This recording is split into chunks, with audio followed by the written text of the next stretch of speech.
The moment your income goes up, the system sends you a bill you never agreed to pay. Not the government this time, not your landlord. Something quieter, more expensive, and almost impossible to see once you're trapped inside it. I want you to sit with that for just a second, because what I'm about to tell you directly contradicts almost everything society has taught you about what financial success is supposed to look like. And the uncomfortable part, the people teaching you wrong are not doing it by accident. Here's something that will feel strange the first time you hear it. The two fastest ways to stay broke are never making real money and making real money for the first time. The second one destroys more people than the first. Because when you've never had money, survival instincts keep you sharp. The moment money arrives, those instincts go quiet. And the entire financial ecosystem, banks, advertisers, your social circle, the credit industry, is sitting there, fully engineered, waiting for that exact moment of relaxation. My name is Steve. I spend most of my time inside the mechanics of how wealth is actually built, protected, and quietly destroyed. Not the version they sell you in motivational content, but the version that plays out in bank boardrooms, in actuarial tables, and in the behavioral economics research that companies pay hundreds of millions of dollars to weaponize against your wallet. If you've ever gotten a raise and somehow felt more broke 3 months later, this video is going to explain exactly why that happened and how to make sure it never happens again. Drop a comment right now. Tell me where you are, grinding toward your first real income, just hit a new level, or already building, but noticing strange gaps you can't account for. I want to know. Read every single one. And if nobody's ever broken this down for you the way we're about to, hit subscribe, because this is the kind of conversation that should have happened before your first paycheck. Now, here's what I need you to imagine. Picture the version of yourself that just got the thing. The promotion, the business payout, the investment that finally hit. Whatever making it looks like in your specific life, picture the exact moment it becomes real. What happens next in your mind? Be honest, not the humble answer, the real one. Because for most people, the mental sequence goes something like this. Upgrade the car, upgrade the apartment, upgrade the clothes. Tell the people close to you. Maybe post something on social media that doesn't say it directly, but very much says it. And underneath all of that is a feeling that finally, you've earned the right to look like what you've built. That feeling is the trap. And I don't mean that in a spiritual, money is evil kind of way. I mean it mechanically, structurally. That feeling is the trigger the entire consumer financial system was designed to activate. Here's what most financial content refuses to say plainly. Wealth and the appearance of wealth are not just different, they are in direct competition with each other. Every dollar you spend performing success is a dollar that exits your asset column permanently. And the system knows that the psychological pressure to perform success is highest in the exact window when you're most financially vulnerable, right after your first significant income increase, before you've had time to actually compound anything. That window is when they get you. And the mechanism they use is something I want to give a name to, because naming it is the first step to seeing it in real time. I call it the income event trap. Here's how it works. You hit a new income level. Your brain registers the increase as surplus. Surplus feels like permission. Permission triggers consumption. Consumption triggers identity attachment, meaning the new lifestyle starts to feel like who you are, not just what you're spending. And once identity is attached, scaling back feels like losing yourself, not just spending less money. At that point, the trap is closed. You are now psychologically committed to a cost structure that will expand to match or exceed every future income increase you ever generate. Let me show you what this looks like in real numbers with a real scenario, not a hypothetical. A guy I know, let's call him Kevin, spent 4 years building a digital logistics consultancy from a laptop in a one-bedroom apartment.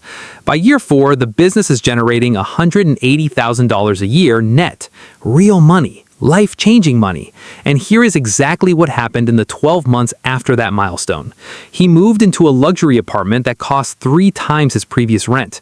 He bought a brand new SUV on a 5-year finance plan. He started eating at restaurants where the bill was 5 times what it used to be. He hired an assistant he didn't operationally need. He started picking up tabs in group settings because it felt like the right thing to do at his new level. By month 14, his actual monthly savings rate, the percentage of that $180,000 he was converting to durable assets, was lower than it was when he was making $42,000. His lifestyle had inflated faster than his income, which is almost mathematically impossible until you understand the psychology involved. The income event triggered the trap, and the trap compounded silently while everything on the surface looked like winning.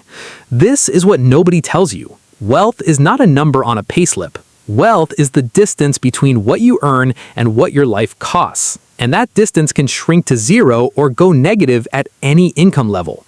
Now here's the part that makes this dangerous in a way Kevin didn't see coming.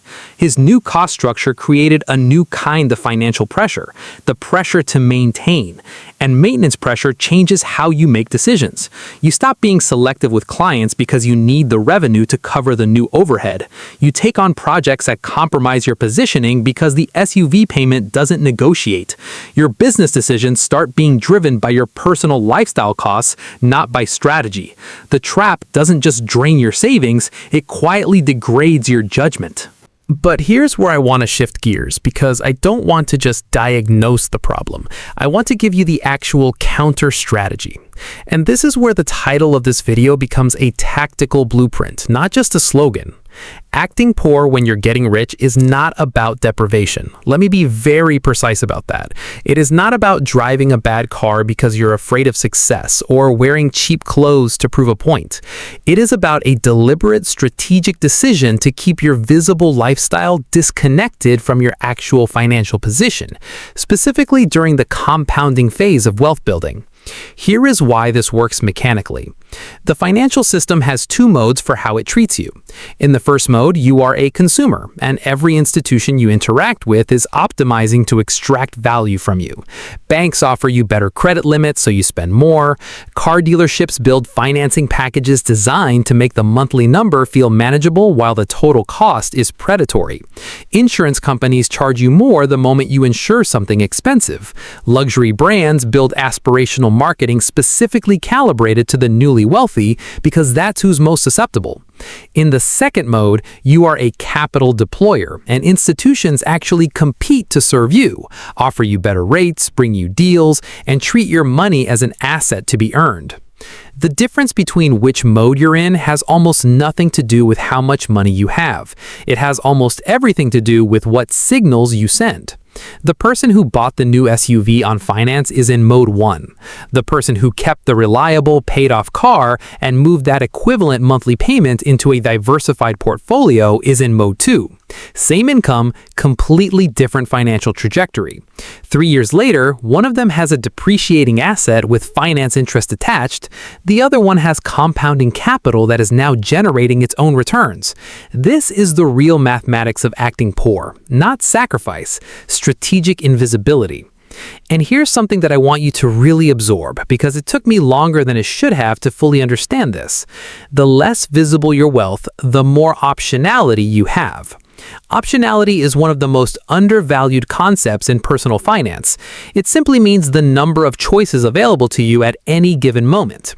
When your lifestyle is low cost and your assets are high, you can walk away from bad business situations, negotiate from a position of zero desperation, take bold investment risks because your base is covered, and absorb financial shocks without restructuring your entire life.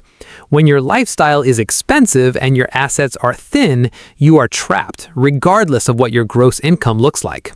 The person with a $15,000 monthly income and $14,000 in monthly lifestyle costs is far more financially fragile than the person with $8,000 monthly income and $3,200 in monthly costs.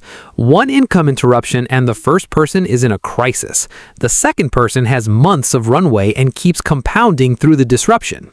This is not a fringe financial philosophy. This is exactly how the people who build generational capital actually operate, and it's almost never what they talk about publicly.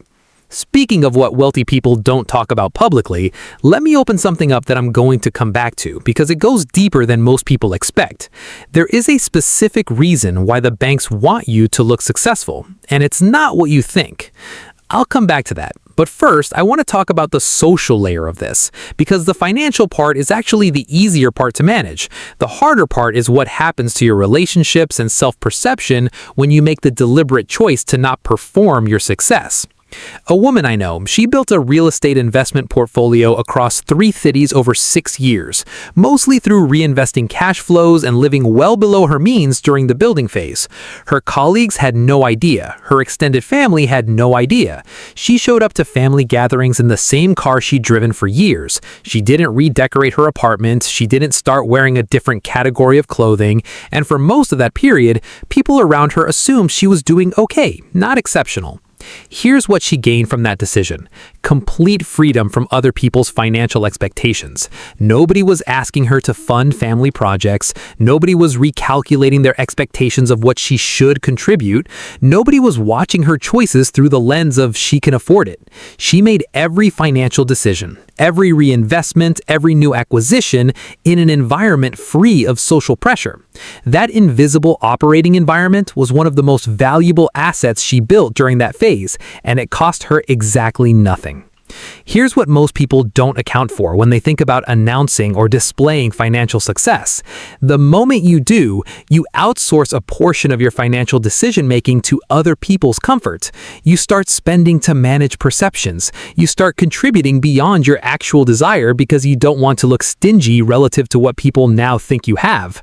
You start absorbing costs that have nothing to do with your own financial strategy because your social contract has been renegotiated on terms you didn't intend to agree to. Acting poor during the wealth building phase is at its core an act of financial sovereignty.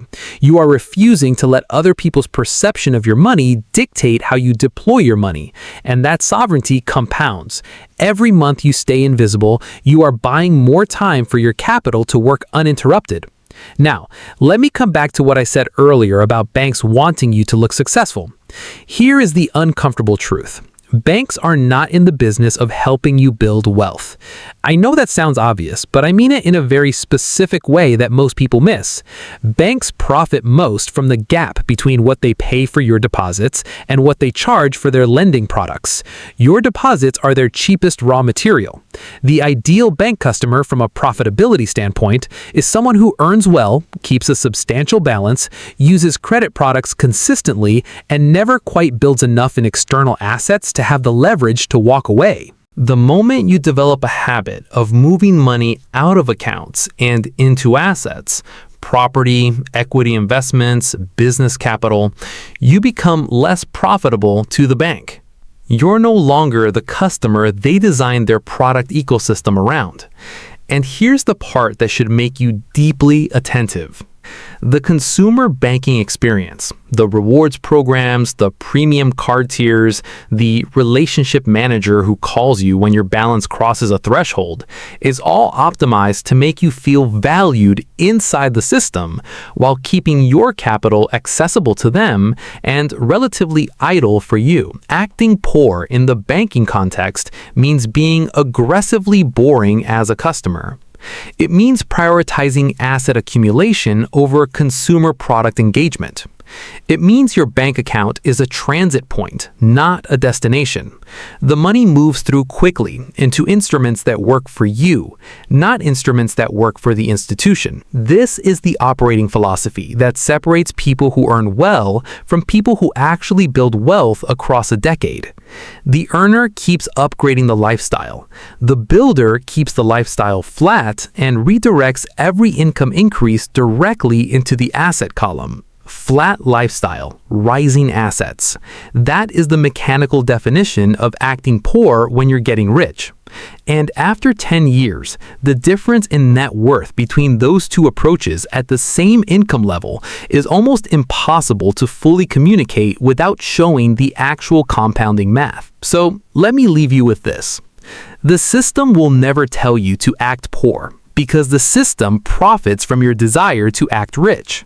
Every advertisement, every premium product tier, every aspirational image you have ever consumed was an investment made by a corporation to ensure that the moment money arrives in your life, it leaves quickly, visibly, and in their direction. The countermove is almost embarrassingly simple. Keep your lifestyle aggressively ordinary for as long as you can stand it, specifically during the phase when your income is rising. Let the gap between what you earn and what you spend become the single most important number in your financial life. Widen that gap. Protect that gap. Deploy what's inside that gap into assets that compound, and let the world assume you're doing okay, not exceptional, because the best financial position you can ever be in is one where your actual situation is dramatically better than anyone around you believes, where your real number is a private matter, where your optionality is invisible and therefore untouched. That's not being secretive, that's being strategic.